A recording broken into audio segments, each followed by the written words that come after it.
My name is Eleanor Hart. I am 72, a retired school librarian who keeps every receipt like a magpie keeps shiny things, and tonight I stood in my late husband's study with a crowd of my own blood gathered to bury me alive with lies, only for me to slide a folder onto the mahogany desk and smile like I had just found oxygen underground, because I was about to bury their lies with evidence instead. What could possibly be inside that weathered blue folder that made my son's grin collapse and my daughter-in-law's hands start to tremble?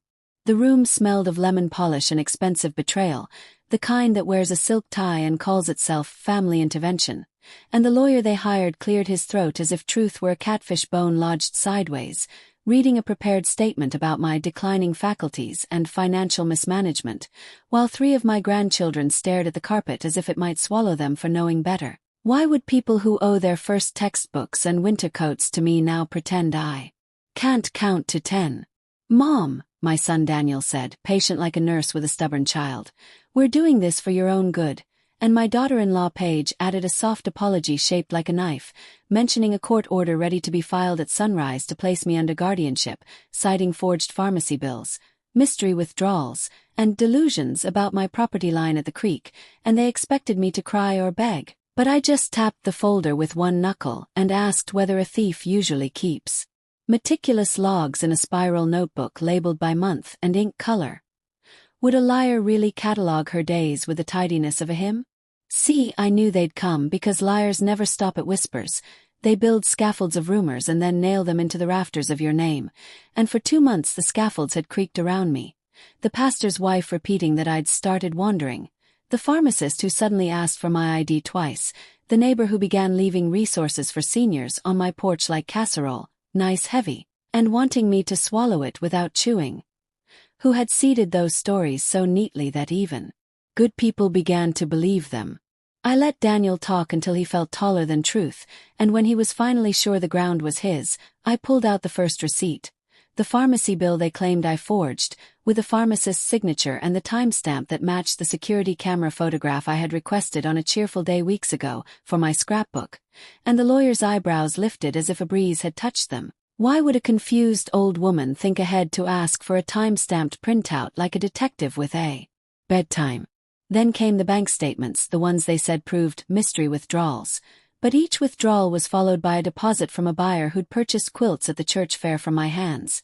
Cash in, change out, documented by serial numbers I'd written down because librarians don't lose stories or money, we index them, and Paige's mouth thinned into a line that looked like a shut window on a winter night. If the window is shut, what storm is howling on the other side? I could feel the viewers watching me right now. Yes, you listening through your screen.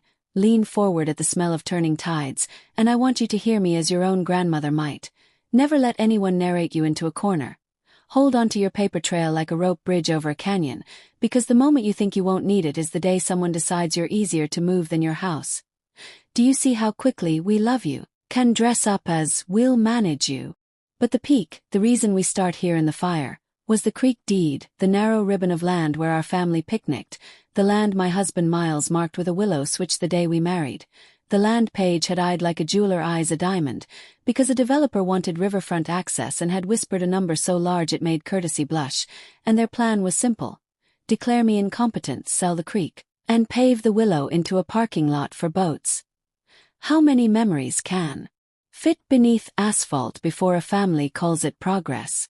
I reached into the folder and pulled out the photograph that was older than both of my children. My wedding day with Miles beside the willow, his handwriting on the back. Eleanor, when truth feels small, check the corners. His habit, always, to tuck evidence where no one looked. The corners of frames, the hems of curtains, the milk crate under the Christmas records. And in those corners I had found 3 things last week. A 1975 survey map. A notarized addendum to the deed. And a letter to me I never knew existed until the morning I decided to wash the curtains. Isn't it something how soap and water can sometimes rinse the dust off secrets?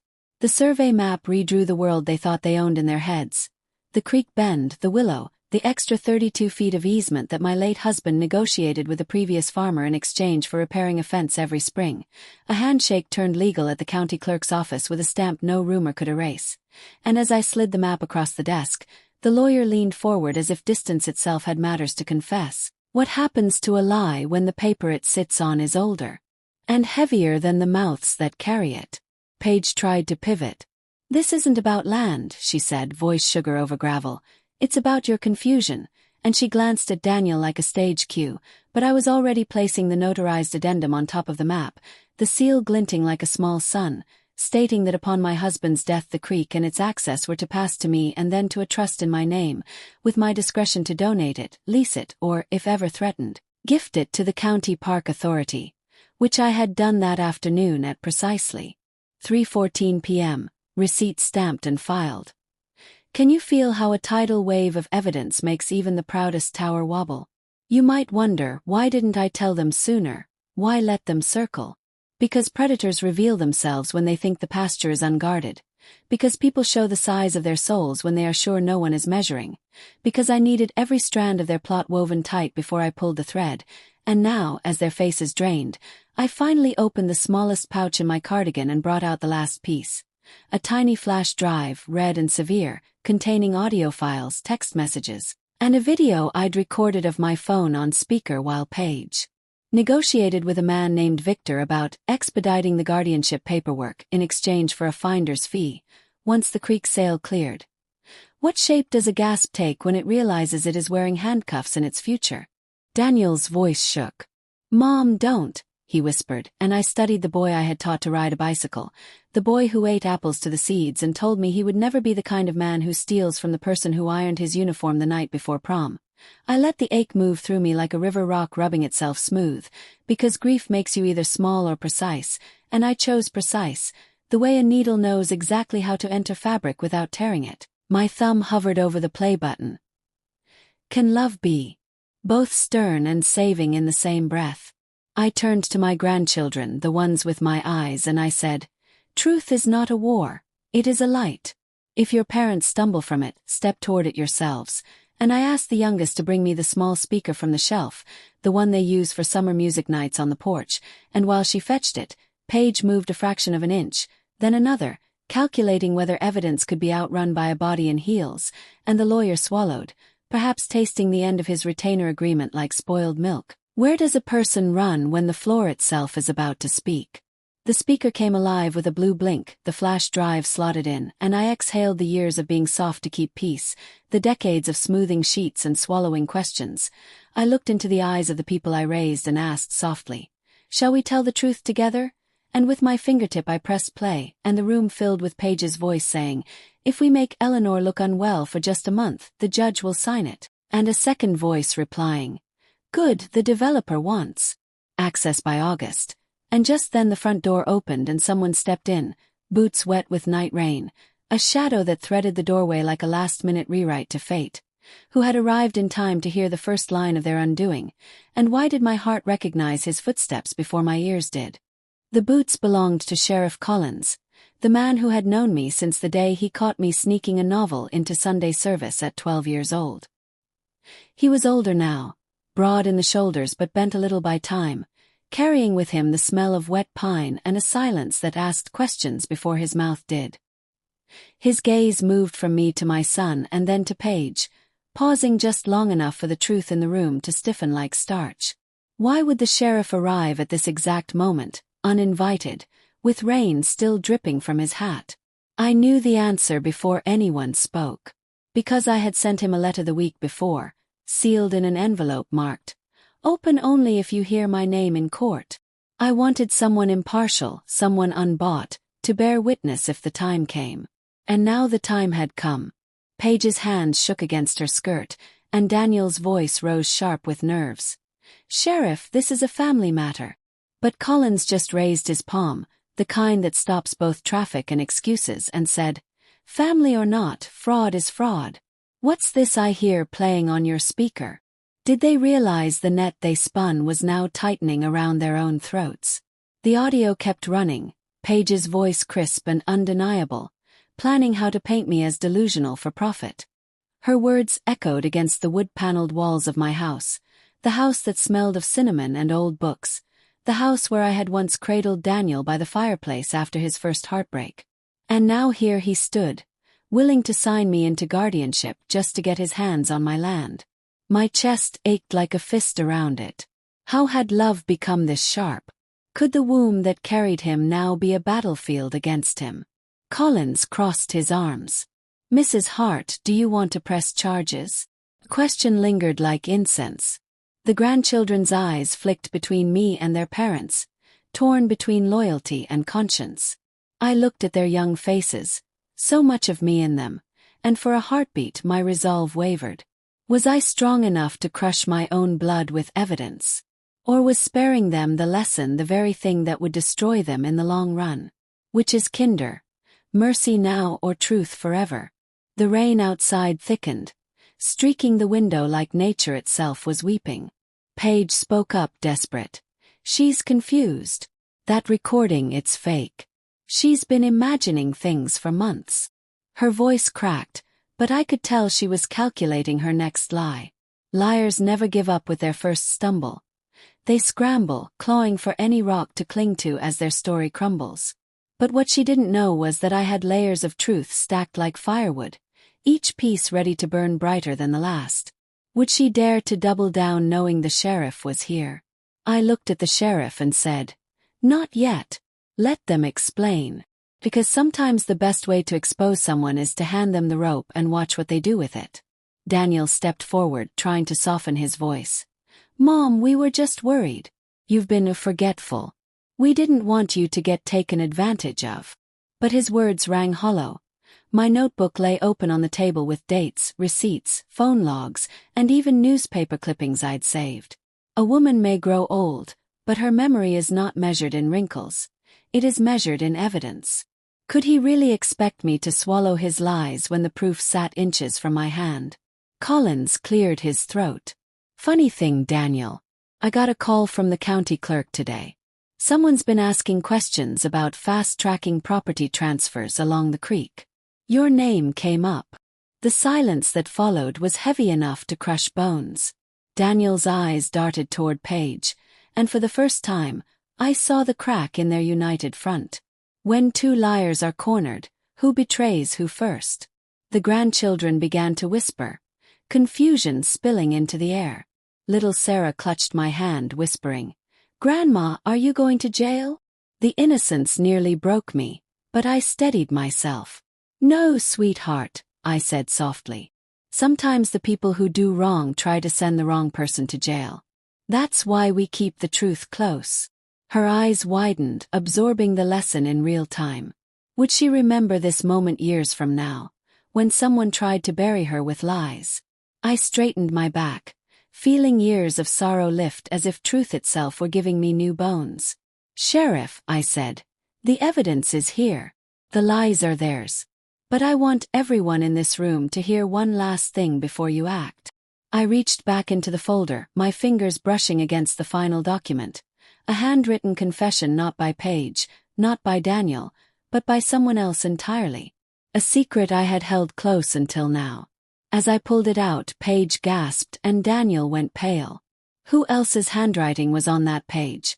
And why did it terrify them more than any recording could? The handwriting on that page belonged to my late husband, Miles. The very man they thought had taken all his secrets to the grave had left behind a letter addressed to me, sealed in an envelope I had only discovered weeks earlier behind the false bottom of his desk drawer. My hands trembled as I unfolded it, not from weakness, but from the weight of the words within. Miles had written in his steady teacher-like script, "Eleanor, if our children ever turn against you for the land, know that I saw it coming. I left everything documented. Trust no one but the evidence. And when the moment arrives, use this letter to remind them that truth is stronger than inheritance." Could the dead truly speak louder than the living? Paige's face drained of color as I held the letter up, the paper catching the light like a lantern in a cave.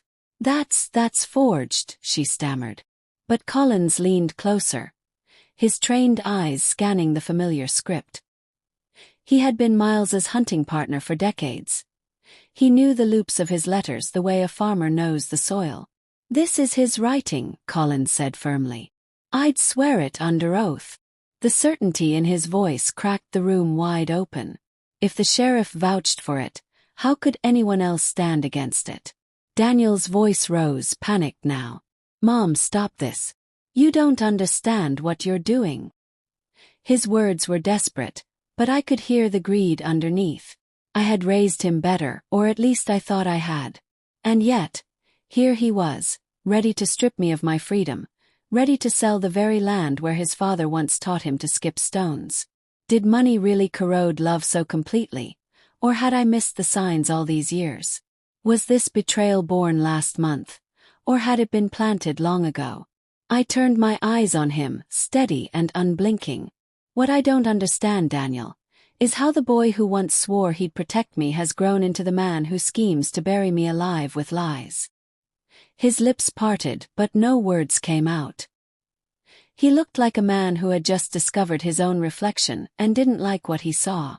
My grandchildren's eyes darted from him to me, their innocence being pierced by the sharp edge of truth. What kind of scar would this night leave on them? Paige tried to seize control again, her voice sharp like broken glass. "Sheriff, you can't take this seriously. She's setting us up. Don't you see? Old people." She cut herself off too late, realizing she'd revealed the venom she usually hid under her polite smile. The sheriff's eyes narrowed. "Careful, Paige," he said quietly. "You're digging your own grave with every word. Why do liars always forget that desperation makes their masks slip first?" The audio recording was still humming in the background, catching every breath, every crack in their voices. I let it play because truth doesn't always shout. It lingers, it echoes, it seeps in until even silence feels guilty. And just as the recording ended, the front door opened again. A new figure stepped into the room. My heart skipped a beat. It was Amelia, my daughter, the one who had always stayed distant from the family squabbles, choosing a quiet life in another state. She had arrived without warning, her coat wet with rain, her eyes blazing with something I hadn't seen in years. What had brought her here at this exact moment? "Mother," she said, her voice trembling, "I came as soon as I got your letter." The letter. I had written to her too, explaining everything, fearing that if Daniel and Paige succeeded, she would never know the truth. She looked around the room at her brother's guilty face and Paige's pale one, then back at me. "I can't stay silent anymore. I know what they've been planning." Gasps filled the room like sudden thunder. Could it be that she had her own evidence? Paige lunged forward. "You don't know what you're talking about." But Amelia's eyes narrowed. "I do. Because Paige, I've seen the emails you sent to Victor. The ones where you promised him a cut of the creek sale if he pushed the guardianship papers through faster." And with that, she reached into her bag and pulled out printed copies of those very emails, bold black ink spelling doom for the liars who thought they were safe. What happens to a web of lies when both corners of it are cut at once? The room erupted. Voices clashing, my grandchildren crying, the sheriff raising his hand for silence. But my heart swelled with a painful pride. My daughter, the one I thought I had lost to distance, had returned to stand beside me. Together, our truths overlapped like shields, making the lies crumble into dust. And yet, even as evidence mounted like storm clouds, I felt something darker brewing beneath Daniel's silence. His eyes had gone flat, unreadable, and I knew the battle wasn't over yet.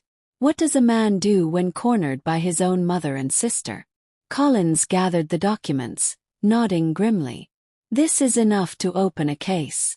He looked at Daniel and Paige. "I suggest you both think very carefully about your next words." But I knew my son. I saw the storm in him, the desperation of a drowning man reaching for anything to pull himself up, even if it meant dragging someone else under. I felt a shiver crawl down my spine. Would Daniel accept the truth, or would he take a step that could never be undone? Daniel's jaw tightened.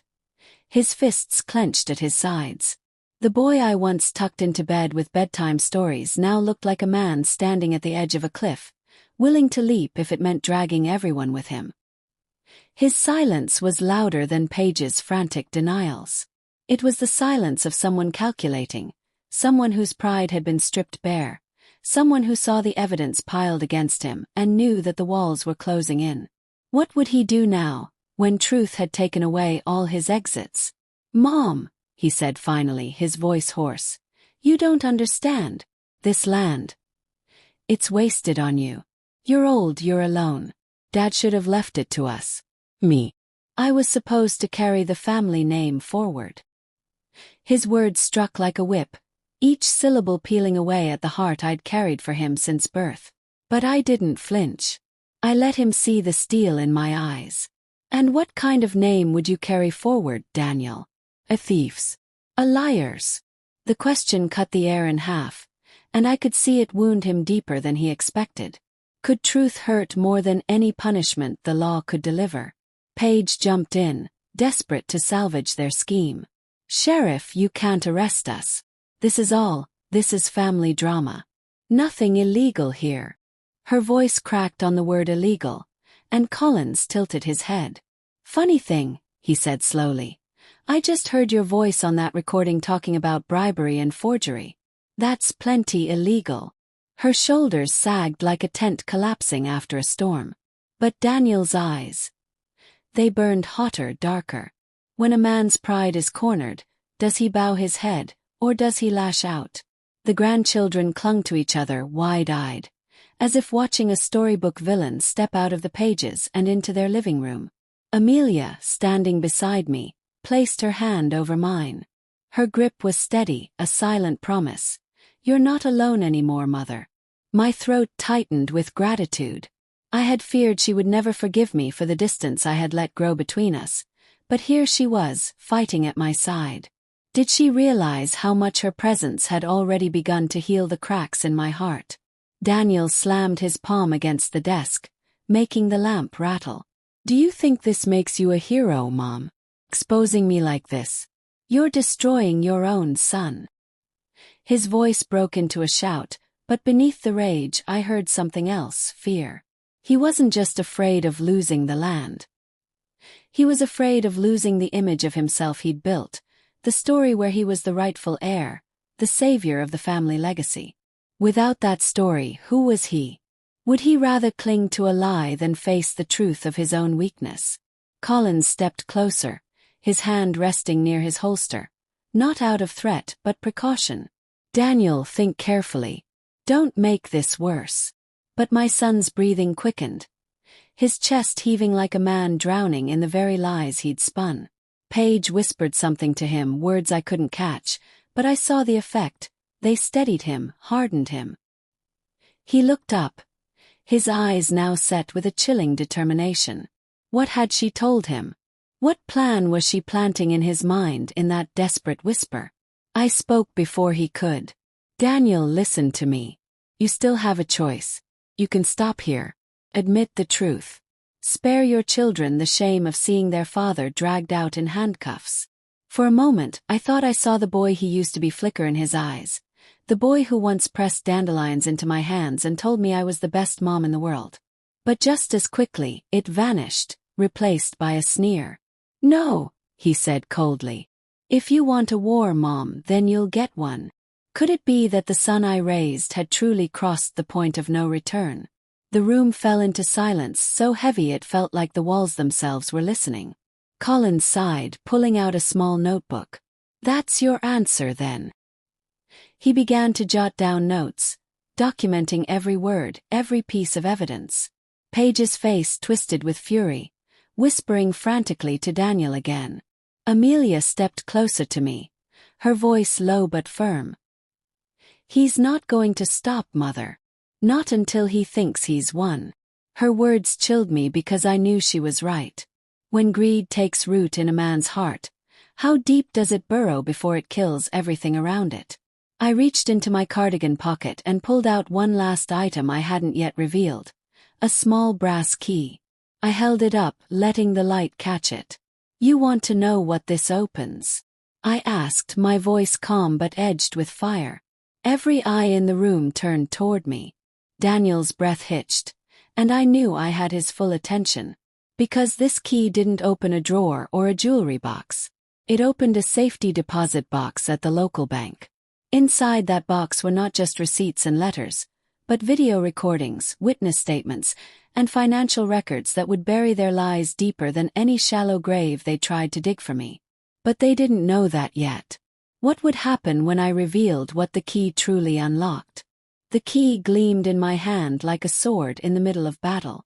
The small brass piece looked harmless, yet in that moment, it held more weight than a gavel in a courtroom. Daniel's eyes locked onto it, wide and desperate. Paige shifted nervously, her lips tightening as if she already suspected what lay behind the cold steel door it opened. "What is that?"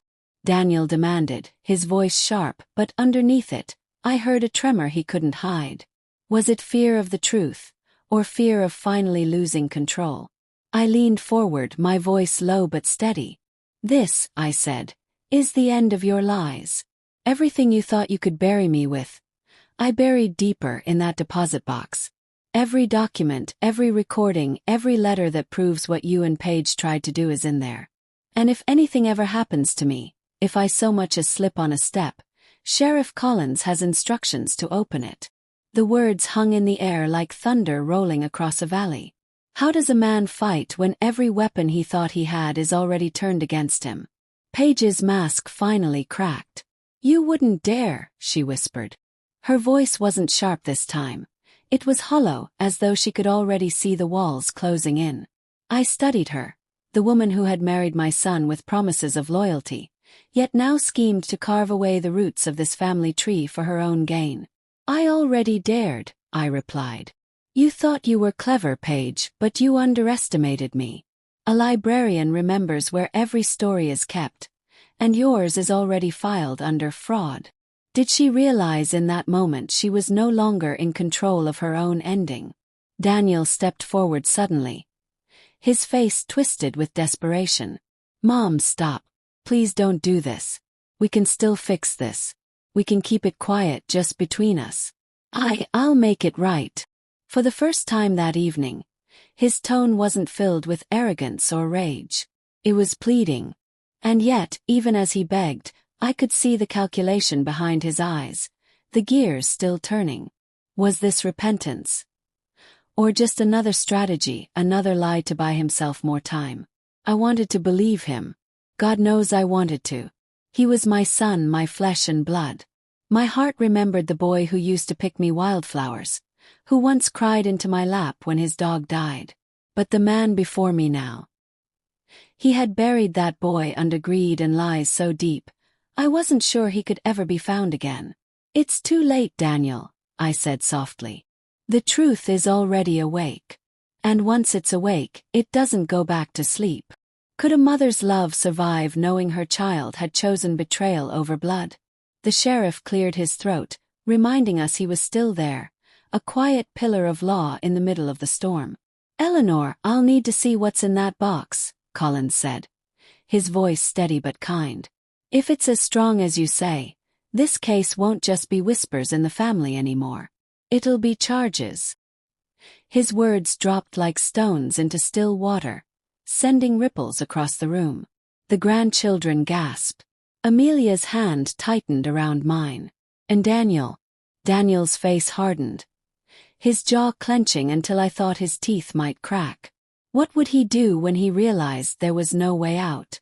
Paige moved first. Her eyes darted toward the door, her body tense like a cornered animal. She whispered something sharp into Daniel's ear, too low for the rest of us to hear. His expression shifted, from desperation to something colder, darker. Chill ran through me. Whatever plan they were forming in those whispers wasn't repentance. It was retaliation. What line would they cross now that the truth had trapped them? Before anyone could speak again, Amelia lifted her voice, cutting through the tension. "Sheriff, I can back up everything my mother's saying. I've seen the emails, I've seen the transactions. They're guilty. And if you let them walk out of this room tonight, they'll try something worse." Her words were sharp, but her eyes softened when they turned to me. "Mother, we can't let them walk away. Not this time." She was right. But how far would I go to see justice done, even if it meant watching my own son in handcuffs? The clock on the wall ticked, each second loud enough to hammer against my chest. My grandchildren huddled in silence, their world shattering with every word spoken. Collins finally stepped forward, his decision clear. Daniel Hart, Paige Hart, I'm going to have to take you both in for questioning. The room froze. Daniel's head snapped toward him, his eyes wild. Paige's breath came fast and shallow. And me. I sat still, the key warm in my palm, knowing this moment was only the beginning. Because desperate liars don't go quietly. What would they do next, now that the law itself was at their heels?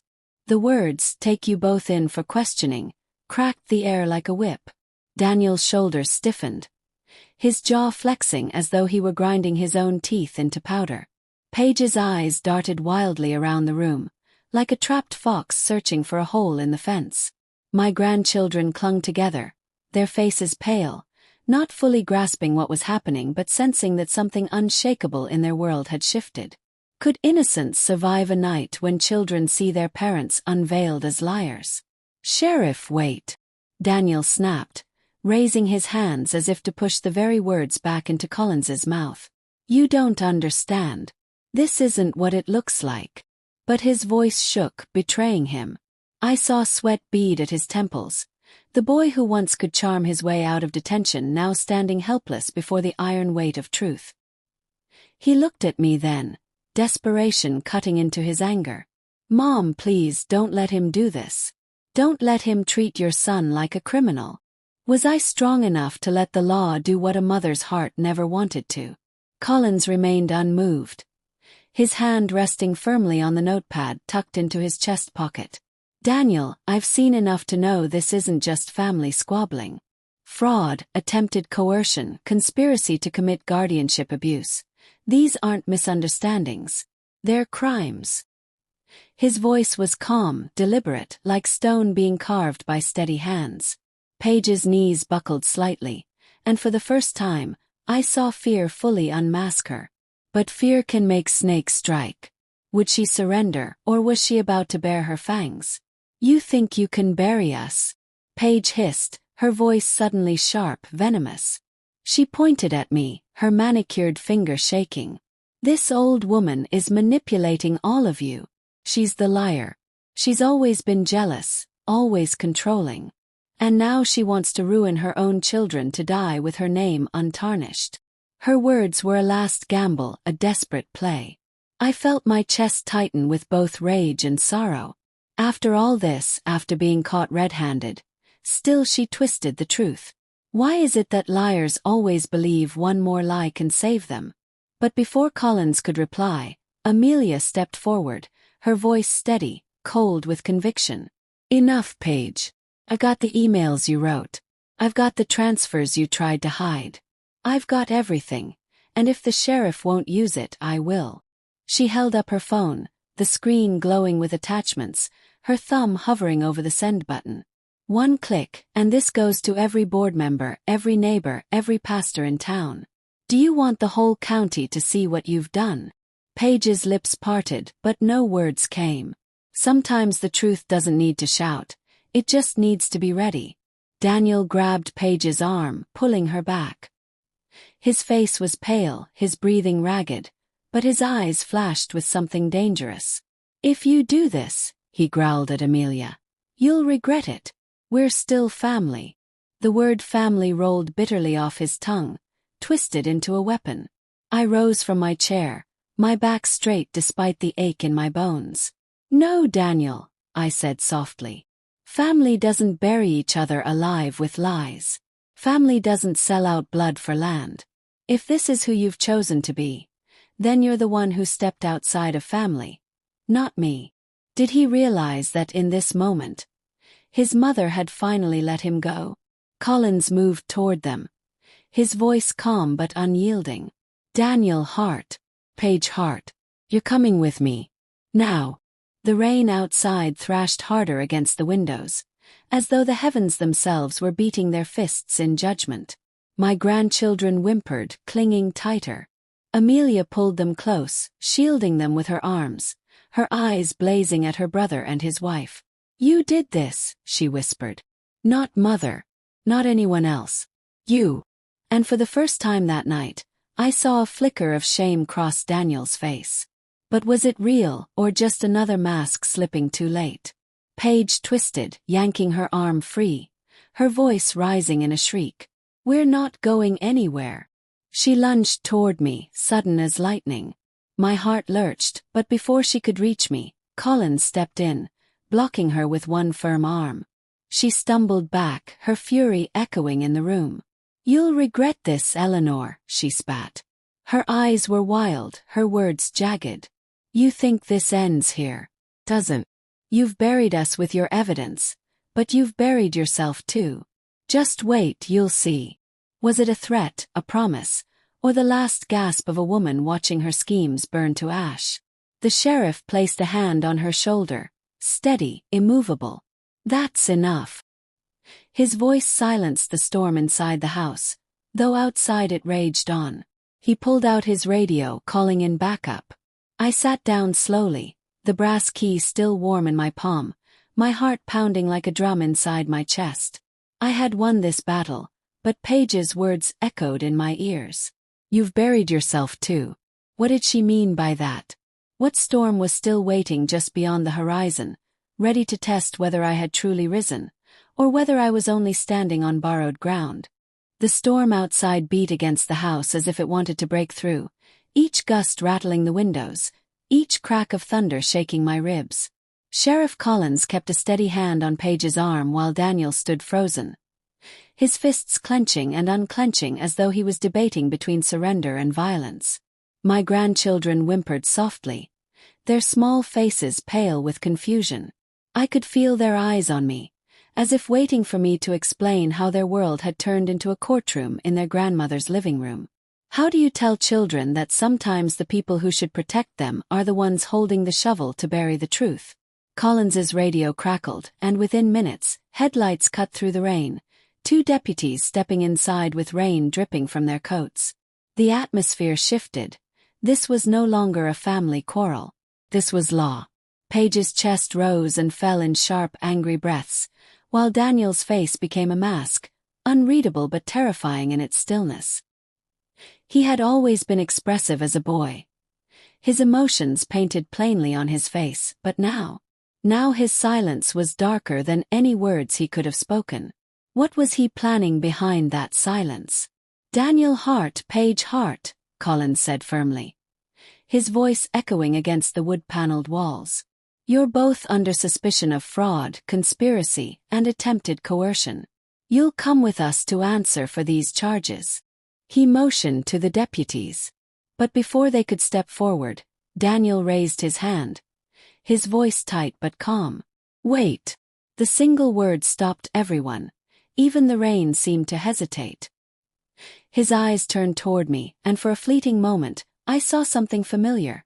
The boy who once begged me not to send him to school after he broke his arm, the boy who used to climb into my lap when nightmares chased him. But that boy was buried deep, and in his place stood a man hardened by greed. Would he cling to his last shred of humanity, or let it slip away completely? "You think you've beaten me, Mom," Daniel said, his tone cutting like broken glass. "You've embarrassed me in front of my children, my wife, the sheriff. But this isn't over. That land, that creek, it's mine. You can wave your papers, your letters, your keys all you want, but I'll find a way to take it. You can't live forever." His words sent a cold shiver down my spine. He wasn't just threatening my dignity anymore. He was threatening my life. Could a son really look his own mother in the eye and speak death into her future? Amelia stepped between us, her shoulders squared. "Say another word like that, and you'll prove to everyone here exactly what you are." Her voice was steady, but I felt her trembling beside me. She wasn't just protecting me. She was confronting the brother she once adored, the brother she wrote birthday letters to even when he never answered. I glanced at her and saw the tears she was holding back, tears for the boy she lost long before tonight. Did Daniel even realize what his choices had cost him already? The deputies moved closer, and Paige shrieked again, thrashing against Collins's grip. "You fools!" she spat, her hair falling from its pins, her mask slipping completely. "Do you think you can humiliate us and walk away? This family will never recover. She'll never recover. Her finger jabbed toward me like a dagger. Her voice was full of venom, but I caught something else buried beneath it, fear. Because deep down, Paige knew this was the end of her schemes. And yet, her words clung to me. She'll never recover. Was she only screaming in rage, or did she know something none of us did? Collins nodded to his deputies, and they stepped in, guiding Daniel and Paige toward the door. My son didn't fight, didn't speak, just kept his eyes locked on me with a stare so cold it froze my breath. I wanted to reach for him, to call his name, to find some crack in the stone he had turned himself into. But my hand stayed on my lap, heavy as iron. Because I knew, if I reached out, he would only pull me into the grave he was digging for himself. Sometimes love means letting go, even when it feels like tearing your own soul in half. Could I survive watching my own son walk willingly into ruin? As the door closed behind them and the deputies led them into the storm, silence fell like a blanket over the house. My grandchildren clung tighter to Amelia, their sobs soft and aching. Collins turned to me, his eyes tired but kind. "Eleanor, you did what you had to do. You saved yourself tonight." His words should have comforted me, but they didn't. Because Paige's last scream still echoed in my ears, louder than the rain. "You'll never recover." What did she mean by that? What secret was still buried beneath all the lies we had uncovered? I looked down at the brass key in my palm, its weight heavier now than it had ever been. That safety deposit box still held the rest of my husband's evidence, and though tonight had exposed much, I had a chilling feeling that what lay inside was bigger, darker, than even I had imagined. And as I sat there, listening to the rain pound against the glass, one question refused to leave my mind. What truth was waiting in that box, and would I survive when it finally came to light? The storm raged long after the deputies' car lights disappeared down the road.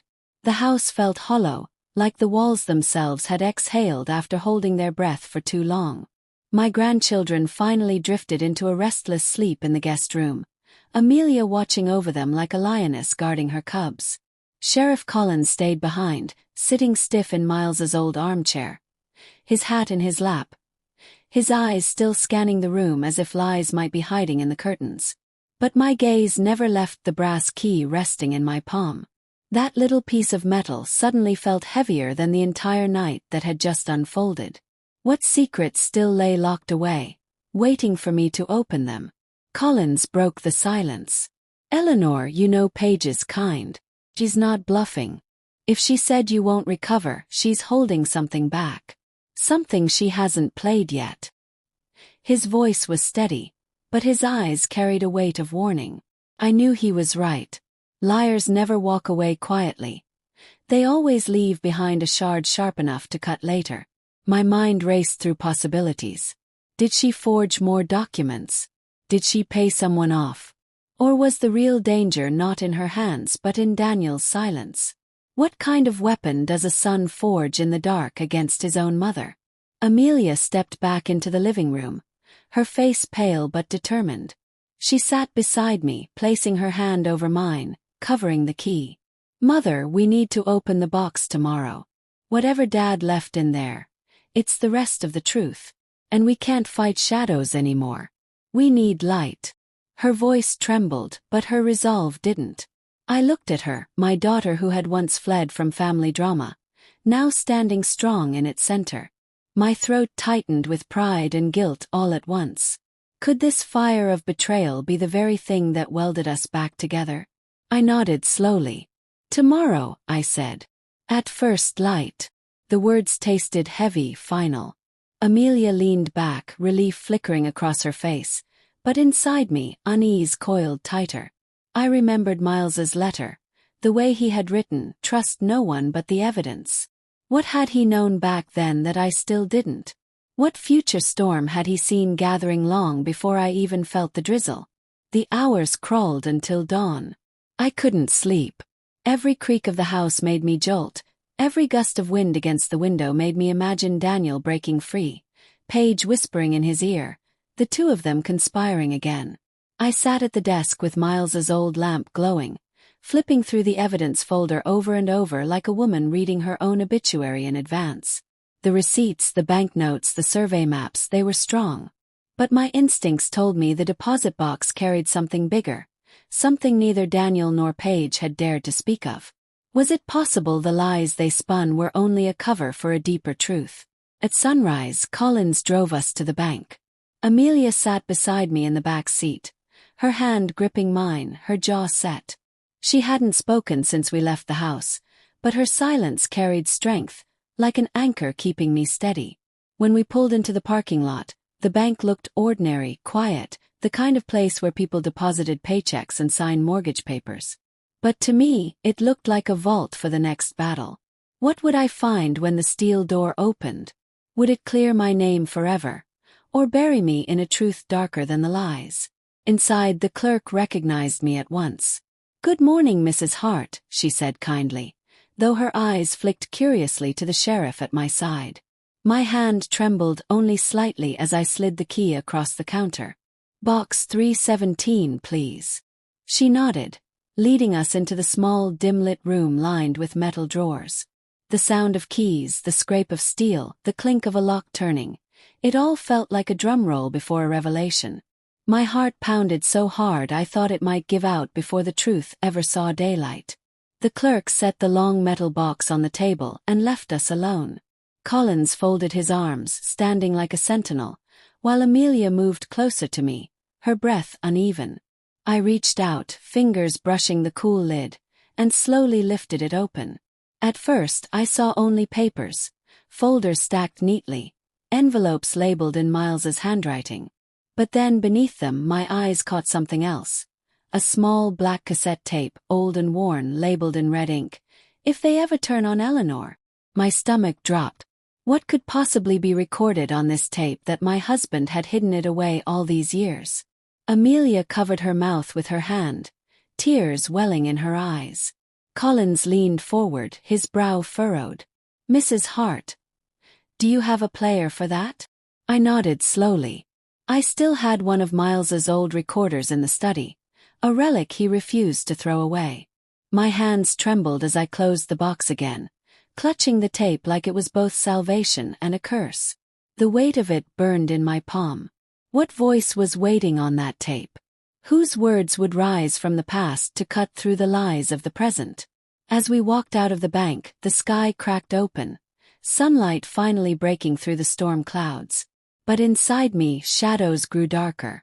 Because I knew, once I pressed play, nothing in this family would ever be the same again. What would Miles's voice reveal from beyond the grave? And was I ready to hear it? The cassette tape felt like a living thing in my hands, small yet pulsing with power, as if it carried the heartbeat of my late husband. Back at the house, the morning sun poured through the curtains, but the light did nothing to soften the dread curling inside me. Amelia sat at the desk beside me, her hand resting on the edge, steady but tense. Sheriff Collins stood near the doorway, arms folded, his presence grounding us. My old recorder, dusty from years of disuse, sat on the desk like a silent judge waiting to hear testimony. My finger hovered over the play button. Could I truly bear to hear Miles's voice from beyond the grave, knowing it might confirm everything, or reveal more than I was ready to face? Finally I pressed it. The machine clicked, and after a moment of static, Miles's voice filled the room. Strong, calm, unmistakably his. "Eleanor," he began, "if you're hearing this, it means what I feared has come to pass. I need you to know what I discovered before I died. Our son, Daniel, and his wife Paige. They've been scheming longer than you think. But they weren't acting alone." My chest tightened. I gripped the desk until my knuckles whitened. Not alone. What other shadow had been working against me all this time? Miles's voice continued, measured but urgent. I traced money, large sums, moving through accounts that weren't theirs. Someone else was pushing them, feeding their greed, fanning it into fire. That someone wanted the creek more than Daniel ever did.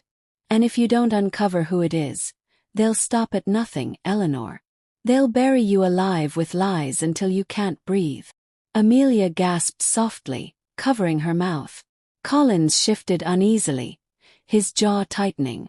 Who else could possibly be lurking in the dark corners of this betrayal? I felt my stomach twist, dread flooding me in waves. Had I been fighting the wrong battle all along? Was Daniel only a pawn in someone else's game? The tape crackled, and Miles's voice lowered. I left documents in this box. Proof of transactions. Trust no one but the evidence. And Eleanor. Forgive Daniel if you can. He is weak, not evil. But the one behind him. That's where evil lives. His words tore at me. Forgive Daniel. After everything. After he tried to strip me of my freedom, my dignity, my very life. Could a mother's heart stretch far enough to forgive the hand that tried to bury her? Amelia grabbed my arm. Mother, did you hear that? It means Daniel isn't the root. Someone else, someone bigger, is behind this. Her eyes burned with a mix of fury and relief, as if the idea that her brother wasn't the mastermind gave her back a sliver of the boy she used to love. But my heart twisted with confusion. If Daniel wasn't the mastermind, then who was pulling the strings? And why had they chosen to target me, of all people? Collins leaned forward, his voice low and grave. We need to see those documents now. If there's a name, Eleanor, we can act before they make another move. He gestured to the remaining folders inside the deposit box. My hands shook as I pulled them out, spreading them on the desk.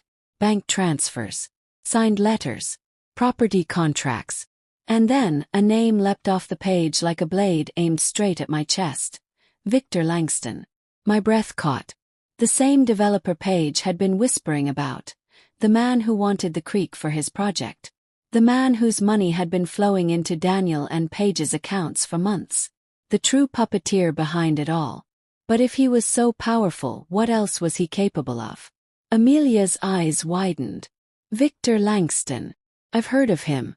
His company's bought up half the land around here. He doesn't just build, he devours. If he's behind this, it's bigger than just family betrayal. He'll come after you, Mother. He won't stop until he has that creek. The words sent a shiver through me. All this time, I thought I was fighting my son and his greedy wife. But really, I had been standing against a man who wielded money like a weapon, influence like a sword. Could I, a 72-year-old widow with a folder of receipts, truly stand against him? The tape ended with Miles's voice softening.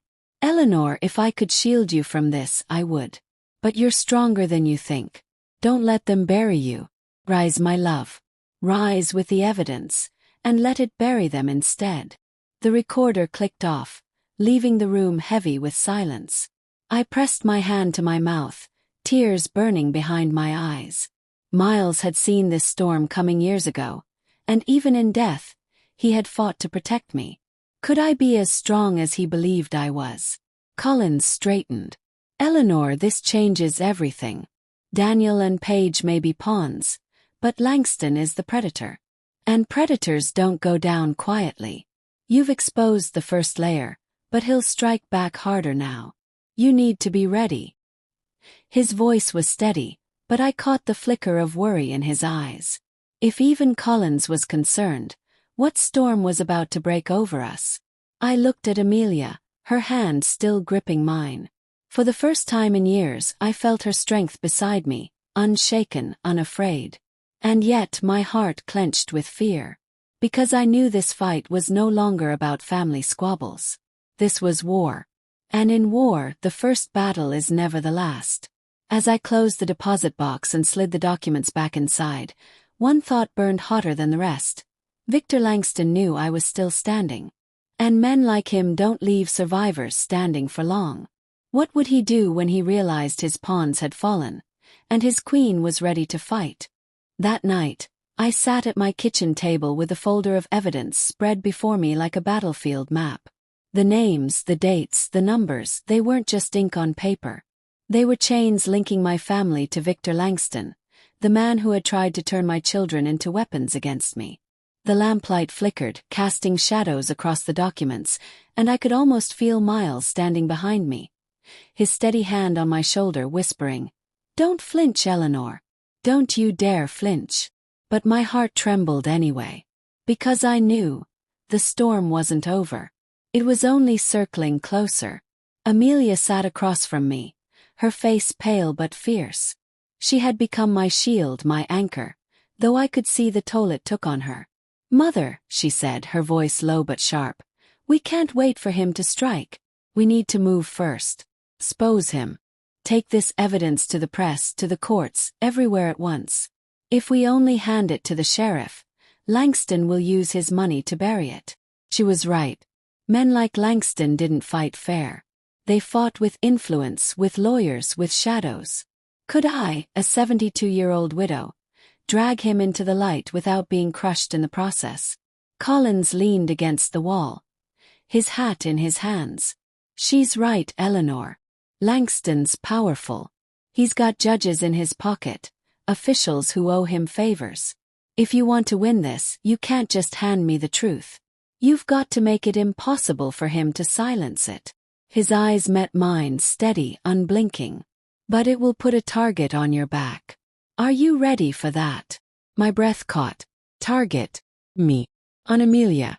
On the grandchildren asleep upstairs. Was shining the light worth risking the fire it would draw? Or was silence a slower kind of death? I closed my eyes and remembered the night in Miles's study, when my own son and his wife had tried to declare me incompetent. The humiliation, the betrayal, the suffocating sense of being buried alive with lies. I had clawed my way out of that grave with evidence, with truth, with the strength of a husband's foresight and a daughter's courage. And now another grave waited, deeper, darker, dug by Langston's greed. If I stayed silent, he would win. If I spoke, I might fall.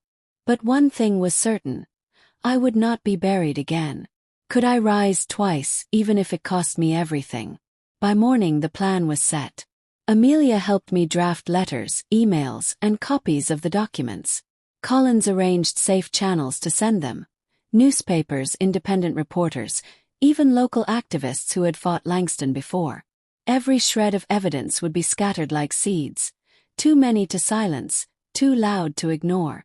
My hands shook as I signed my name at the bottom of each letter, but with every signature, I felt a piece of strength return. The pen became my weapon, the paper my shield. Could something as fragile as ink truly stand against a man who built empires on greed? The fallout was swift. By the end of the week, headlines screamed with Langston's name. Developer accused of fraudulent schemes. Property mogul tied to guardianship abuse. The town buzzed, neighbors whispering in shock. The same mouths that once repeated lies about my confusion, now repeating the truth about his corruption. And though my heart ached, I didn't shield Daniel's name from the storm. He and Paige were dragged into it too. Their roles exposed, their reputations burned. Justice doesn't stop for blood.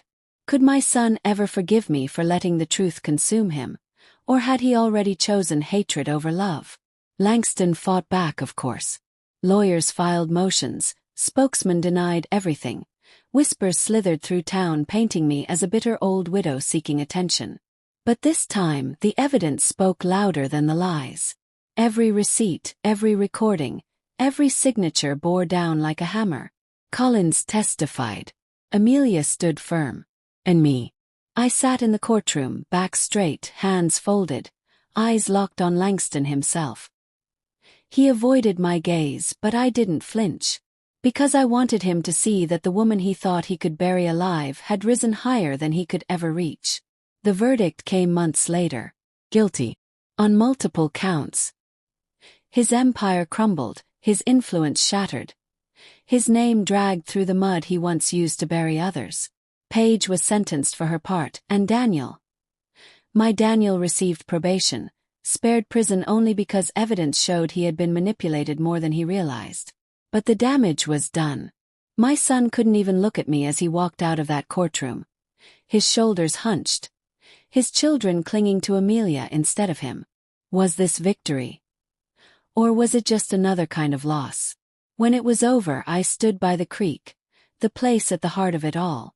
The willow tree bent in the breeze, its branches dipping low as though bowing to the truth. My husband's words echoed in my heart. Rise with the evidence and let it bury them instead. I had done it. I had risen. The lies meant to bury me now lay in the ground instead, heavy and silent, while I stood above them with nothing but scars and breath. But as I traced the bark of the willow with my fingers, I whispered a prayer. Not for me. For Daniel. For the boy he once was. For the man he could still become, if he chose light over shadows. Could love ever reach a sun buried so deep in his own darkness? I turned to Amelia, who stood beside me, her arm looped through mine, her eyes soft but unyielding. We survived, she whispered. I nodded, my chest tight but proud. No, child, I said softly, watching the sunlight glint across the creek's rippling surface. We didn't just survive. We rose. And that is the lesson, dear listener, for anyone watching my story unfold. When lies try to bury you, when betrayal claws at your throat, don't give up. Hold on to your truth, guard your evidence, and trust the corners where honesty hides. 'Cause one day you will rise. And when you do, the very lies that tried to bury you will become the dirt beneath your feet. But remember this, truth is never free. It costs love, it costs comfort, it costs the illusions you once held dear. The question is, are you brave enough to pay the price? 'Cause I was. And that is why I am still standing here today.